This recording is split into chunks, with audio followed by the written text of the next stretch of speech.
తెలంగాణలో కాంగ్రెస్ పార్టీ 2.5 ఏళ్ల కింద అధికారంలోకి వచ్చింది. పేమెంట్ కోటాలో రేవంత్ ముఖ్యమంత్రి అయ్యాడు.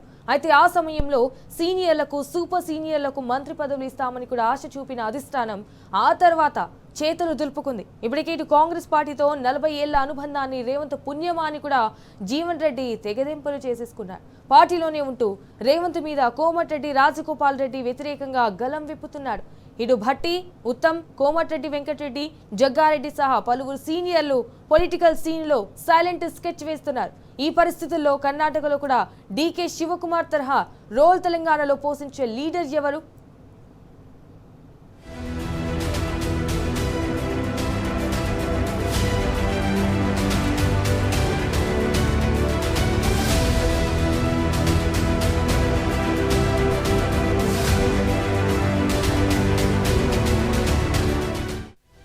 కర్ణాటకలో DK Shivakumar power play politics. పట్టుపట్టి సిద్ధుకు స్కెచ్, సీఎం పీఠంపై డీకే.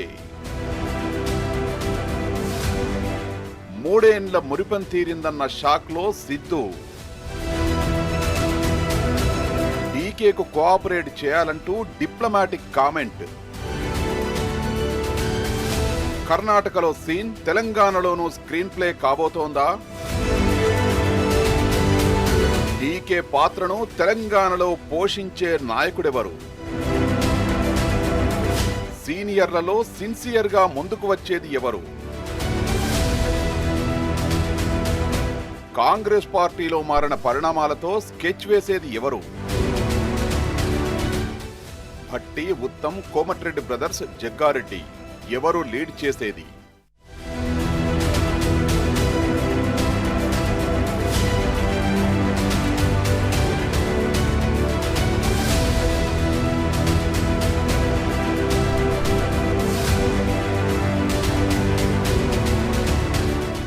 కాంగ్రెస్ పార్టీలో ఎన్నడూ చూడని, ఎప్పుడూ వినని కొత్త సంస్కృతి ఒకటి పుట్టుకొచ్చింది. అదసలు జాతీయ పార్టీనా లేక ఒక వ్యక్తుల ఆధీనంలో నడిచే ప్రైవేట్ పొలిటికల్ ఫ్రాంచైజీనా అన్న అనుమానాలు కలుగుతున్నాయి. ముఖ్యమంత్రి రేవంత్ రెడ్డి వ్యవహార శైలి, ఆయన తీసుకుంటున్న రాజకీయ నిర్ణయాలు, పార్టీలో ఉన్న సీనియర్లను తొక్కుతున్న తీరు, ఢిల్లీ పెద్దలకు పంపుతున్న రాజకీయ సంకేతాలు చూస్తుంటే ఈ అనుమానాలకు మరింత బలం చేకూరుతోంది. తెలంగాణలో కాంగ్రెస్ ఏకస్వామ్య ఆధిపత్య వ్యవస్థగా మారిపోయిందని ఒరిజినల్ కాంగ్రెస్ నేతలు అసంతృప్తి వ్యక్తం చేస్తున్నారంటే పరిస్థితి ఏంటో అర్థం చేసుకోవచ్చు. ప్రజాబలం ఉన్న నేతలు ఎదగకూడదు, మరో పవర్ సెంటర్ ప్రశ్నించే నాయకత్వమే ఉండకూడదనే ధోరణిలో రేవంత్ వ్యవహరిస్తుండడమే ఇందుకు కారణం. ఒకరి తర్వాత ఒకరిని టార్గెట్ చేసి రాజకీయ దాడి చేస్తుండడమే మరో పర్ఫెక్ట్ రీజన్.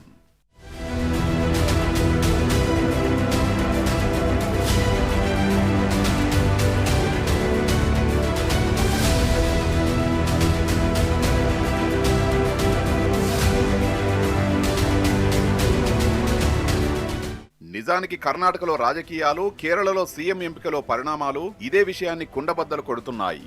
అధిష్టానం బుజ్జగింపులకు తలొగ్గని డీకే, సతీశన్ అనుకున్న పనిని అద్భుతంగా కానిచ్చుకున్నారు. పట్టుబట్టి మరీ సీఎం సీటు సాధించుకున్నారు. డీకే శివకుమార్ కర్ణాటక పీఠంపై సెటిల్ అవగా, కేరళలో సీఎం కుర్చీలో సతీశన్ ఎంచక్కా ఎంజాయ్ చేస్తున్నారు. అయితే ఇటు డీకే అటు సతీశన్ వ్యవహారంతో మిగతా కాంగ్రెస్ పాలిత రాష్ట్రాల నేతల్లో సరికొత్త ఆశ చిగురిస్తోంది. మరీ ముఖ్యంగా తెలంగాణలో పలువురికి మంత్రి పదవులు ఇస్తానని చెప్పి మోసం చేసిన అధిష్టానంపై నేతలు గుర్రుగా ఉన్నారు. 2.5 ఏళ్లుగా వాళ్ల కోరికలు నెరవేరలేదు సరికదా, నెరవేరే పరిస్థితులు కూడా లేవు. అందుకే ఇప్పటికే అధిష్టానంపై కోమటిరెడ్డి రాజగోపాల్ రెడ్డి లాంటి నేతలు బహిరంగంగానే ఓపెన్ అవుతున్నారు. ఇక జీవన్ రెడ్డి లాంటి సూపర్ సీనియర్ నేతలు పార్టీని వీడి బీఆర్ఎస్ పార్టీలో చేరిన ఉదంతాలున్నాయి. దీంతో ఇక తాడో పేడో తేల్చుకునేందుకు కాంగ్రెస్ సీనియర్లు కత్తులు నూరుతున్నట్టు సమాచారం.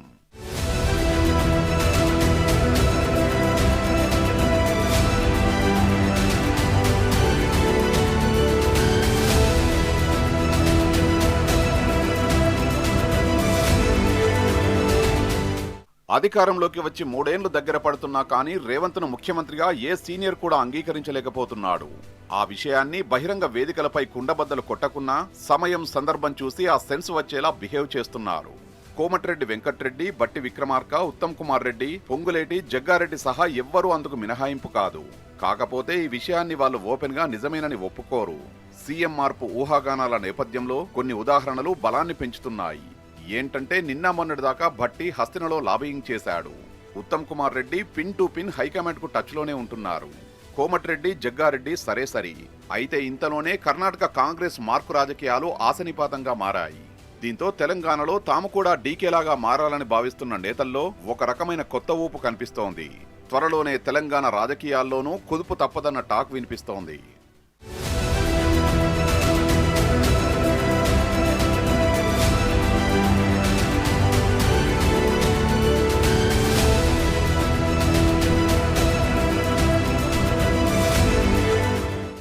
Karnataka power sharing politics Telangana Congress పార్టీని షేక్ చేస్తున్నాయి. అక్కడ నాయకత్వం మార్చినట్టు తెలంగాణలో కూడా చేయాలని కొందరు కాంగ్రెస్ నేతలు అప్పుడే ప్రయత్నాలు మొదలుపెట్టారని గాంధీ భవన్లో గుసగుసలు వినిపిస్తున్నాయి. ముఖ్యమంత్రిగా రేవంత్ రెడ్డి ప్రమాణం చేసి 2.5 ఏళ్లైందని, అందుకే నాయకత్వంలో మార్పు దిశగా ఎందుకు ఆలోచించకూడదని కూడా అధిష్టానం చెవిడ వేస్తున్నారట. కర్ణాటక ఫార్మాటును తెలంగాణలో ఎందుకు అప్లై చేయకూడదని రాయబారం నడుపుతున్నారట.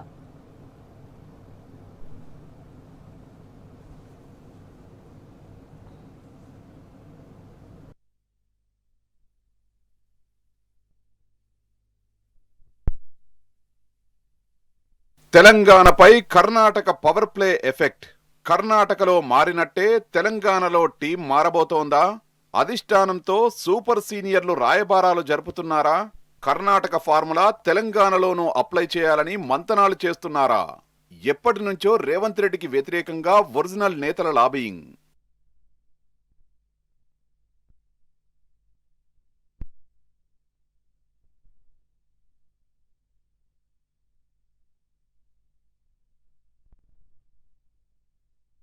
కర్ణాటక రాజకీయాలు ఇప్పుడు తెలంగాణలోనూ షేక్ చేస్తున్నాయి.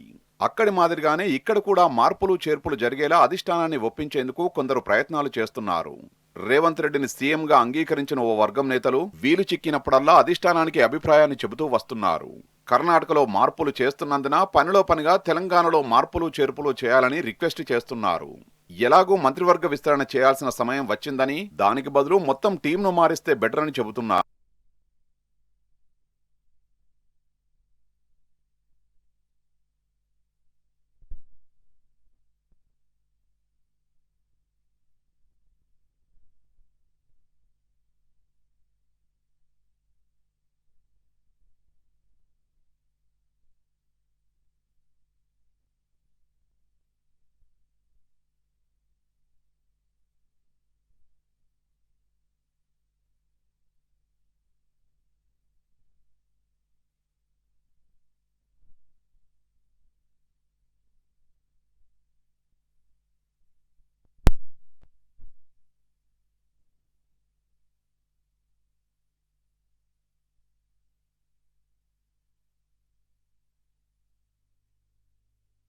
కర్ణాటక రాజకీయాల్లో కేరళ ఎన్నికల తర్వాతే మార్పులు మొదలయ్యాయి. కాంగ్రెస్ కూటమి కేరళలో అధికారంలోకి రాగానే కర్ణాటకలో ప్రభుత్వ ప్రక్షాళనకైతే హైకమాండ్ రెడీ అయింది. అందులో భాగంగానే 50-50 ఫార్ములాను ప్రాతిపదికన డీకే శివకుమార్ను సీఎం పీఠం ఎక్కించింది. నిజానికి కర్ణాటక ఎన్నికల్లో హస్తం పార్టీ విజయంలో డీకే శివకుమార్, సిద్ధరామయ్య కీలక పాత్ర పోషించారు. కానీ ఆ తర్వాత సీఎం ఎంపికలో రసవత్తర రాజకీయం నడిచింది.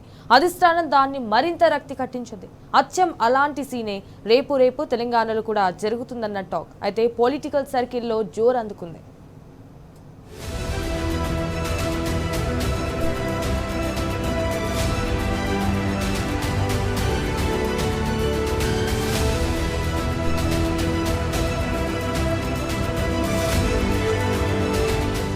కర్ణాటకలో జరుగుతున్న పరిణామాలను తెలంగాణ కాంగ్రెస్ నేతలు, ప్రజలు చాలా దగ్గరగా గమనిస్తున్నారు.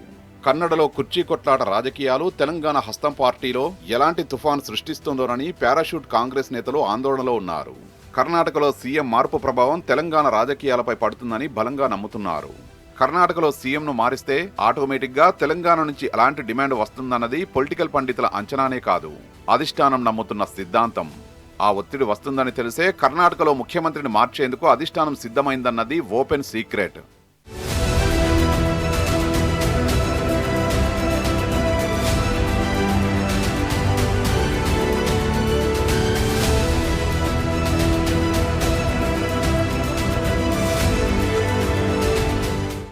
ఎలానో కాస్త డీటెయిల్గా చూద్దాం. తెలంగాణలో కాంగ్రెస్ అధికారంలోకి వచ్చి 2.5 ఏళ్లు దాటింది.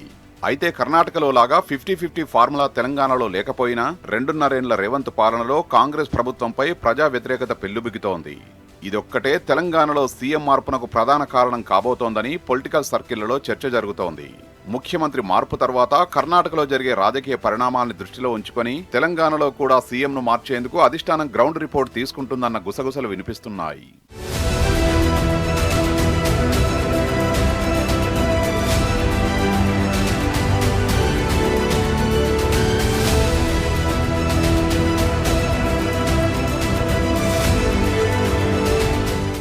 ఇప్పటికే రేవంత్ రెడ్డిపై అధిష్టానం గుర్రుగా ఉందన్నది ఓపెన్ సీక్రెట్. హైకమాండ్ దగ్గర రేవంత్ రెడ్డికి గుడ్ విల్ లేదన్నది కాంగ్రెస్ పార్టీలోనే వినిపిస్తున్న మాట. అయితే కర్ణాటకలో సిద్ధరామయ్యను పదవి నుంచి తొలగిస్తే డీకే శివకుమార్ ప్రత్యామ్నాయంగా కనిపించారు. సిద్ధును తొలగిస్తే డీకే పట్టం కట్టొచ్చని అనుకున్నారు. కానీ తెలంగాణలో అందుకు పూర్తి భిన్న రాజకీయ పరిస్థితి ఉంది. ఒకవేళ అధిష్టానం గనక ముందుకు వచ్చి తెలంగాణలో సీఎంను మార్చితే నెక్స్ట్ సీఎం ఎవరన్నది చర్చనీయాంశంగా మారింది. రేవంత్ రెడ్డిని సీఎం పదవి నుంచి తప్పిస్తే పార్టీలో నెంబర్ 2 ఎవరన్నది ఉత్కంఠగా కనిపిస్తోంది.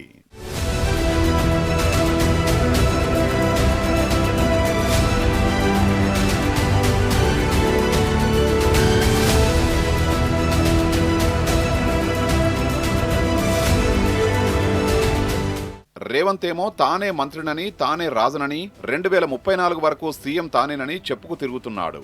తాను చెప్పిందే చట్టం, ఇచ్చిందే జీవో అన్నట్టు వ్యవహరిస్తున్నాడు. పార్టీలో తనకు తిరుగులేదని, హైకమాండ్ దగ్గర ఎదురులేదని ప్రకటించుకుంటున్నాడు. పార్టీలో నెంబర్ 2 ఎవరూ లేరని, నెంబర్ 1, నెంబర్ లాస్ట్ అన్నీ తానేనని అంటున్నాడు.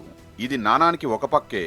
మరో పక్క మాత్రం భట్టి నుంచి ఉత్తమ్ వరకు, పొంగులేటి నుంచి కోమటిరెడ్డి వరకు అందరూ పార్టీలో తామే నెంబర్ 2 అంటున్నారు. పార్టీకి లాయలిస్టులమని, మొదటి నుంచి ఉన్నామని, పార్టీకి కోట్ల రూపాయలు ఇస్తున్నామని, కాంగ్రెస్ అధికారంలోకి వచ్చేందుకు 1000 కోట్లు ఖర్చు చేశామని చెప్పుకు తిరుగుతున్నారు.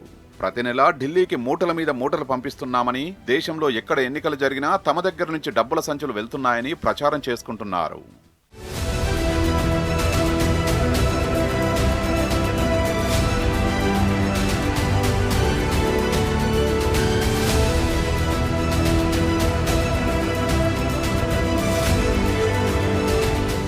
ఇవన్నీ నిజమే అనుకొని హైకమాండ్ నిర్ణయం తీసుకుంటే గనక, తెలంగాణలో సీఎంను మార్చితే గనక తప్పకుండా తామే ఆ రేస్లో ఫస్ట్ ప్లేస్లో ఉంటామంటూ ఇప్పటికే సూపర్ సీనియర్లు ఓపెన్ అయ్యారు.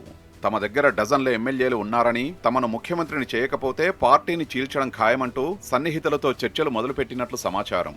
ఎందుకంటే రేవంత్ రెడ్డిపై తీవ్రమైన ప్రజా వ్యతిరేకత పెరిగింది. ఏకపక్షంగానే కాకుండా సీమాంధ్రానుకూలంగా తెలంగాణ సెంటిమెంట్ను రెచ్చగొట్టే నిర్ణయాలు తీసుకుంటూ పార్టీని పాతాళానికి తొక్కేస్తున్నారన్నది సీనియర్ల అభిప్రాయం. అందుకే సీఎంను మార్చాలన్న డిమాండ్ ఇప్పుడు కాంగ్రెస్ పార్టీలో నివురుగప్పిన నిప్పులా మారింది. కర్ణాటక తర్వాత అది అగ్నిపర్వతంలా అసంతృప్తి రూపంలో బద్దలవుతుందన్న చర్చ సెగలు పుట్టిస్తోంది.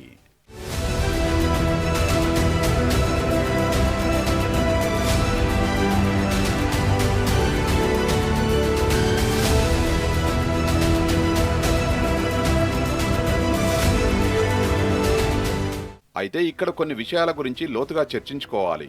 కర్ణాటక తర్వాత తెలంగాణలో కూడా సీఎం మార్పు తప్పదన్న సంకేతాన్ని డీకే రేవంత్ కు పరోక్షంగా చెప్పాడట. అందుకే తెలంగాణ ప్రభుత్వంలో అన్నీ తానై నెంబర్ 2గా ఎవరూ ఎదగకుండా రేవంత్ కుట్రలు పన్నుతున్నారు. నెంబర్ 2 అని చెప్పుకుంటున్న వాళ్ళందరినీ రకరకాల కేసులు, ఆరోపణల్లో కావాలనే ఇరికిస్తున్నారు. ఒక్కొక్క మంత్రిని ఒక్కొక్క వివాదంలో ఇరికించి నెంబర్ 2 నుంచి కనుమరుగయ్యేలా చేస్తున్నారు. మంత్రులపై అవినీతి ఆరోపణలు, అక్రమాస్తులు, స్కామ్లంటూ గుంపు మీడియాలో ప్రచారం చేయిస్తూ అధిష్టానం దృష్టిలో మంత్రులు ముఖ్యమంత్రిగా పనికిరారన్న అభిప్రాయం కలిగిస్తున్నారు. ఇలా హైకమాండ్ దగ్గర తప్పుడు ప్రచార వలయాన్ని సైలెంట్ గా రేవంత్ నిర్మిస్తున్నారు.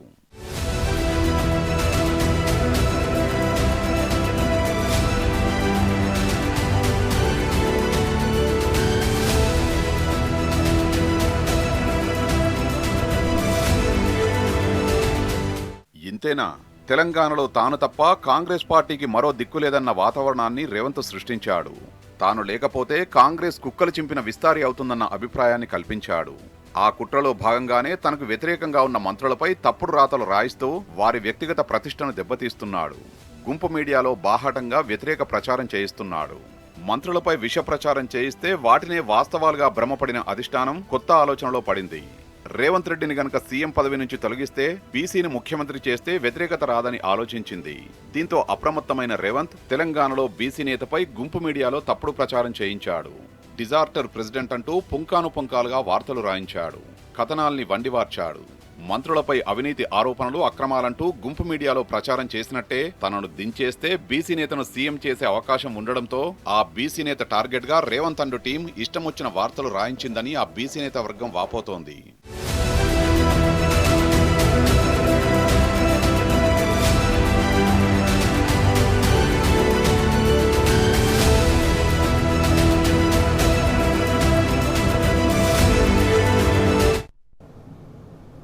ఫైనల్ గా కర్ణాటకలో సీఎం మార్పు ఎప్పటి నుంచో అనుకున్నది అదే జరిగింది. ఇక మిగిలింది తెలంగాణ. ఇక్కడ కూడా సీఎం మార్పు తథ్యమన్న ప్రచారంతో తన కూర్చుని కాపాడుకునేందుకు రేవంత్ పడరాని పాటలు పడుతున్నాడు. తన సహచర మంత్రులు సీనియర్స్ నేతలపై కూడా గుంపు మీడియాలో తప్పుడు రాతలతో పొలిటికల్ అటాక్ చేస్తున్నాడు. మొత్తంగా కర్ణాటక తర్వాత సీఎం మార్పు అంశం తెలంగాణలో బర్నింగ్ టాపిక్ అయింది. అయితే తెలంగాణ కాంగ్రెస్ పార్టీలో డీకే శివకుమార్ ఎవరన్న చర్చ హస్తంలో అలజడి సృష్టిస్తుంటే ఎవరి రూపంలో తుఫాన్ పుట్టుకొస్తుందోనన్న ఉత్కంఠ పార్టీలో స్పష్టంగా కనిపిస్తోంది. సో ఇది వాటి ట్రెండింగ్ నౌ. నమస్తే.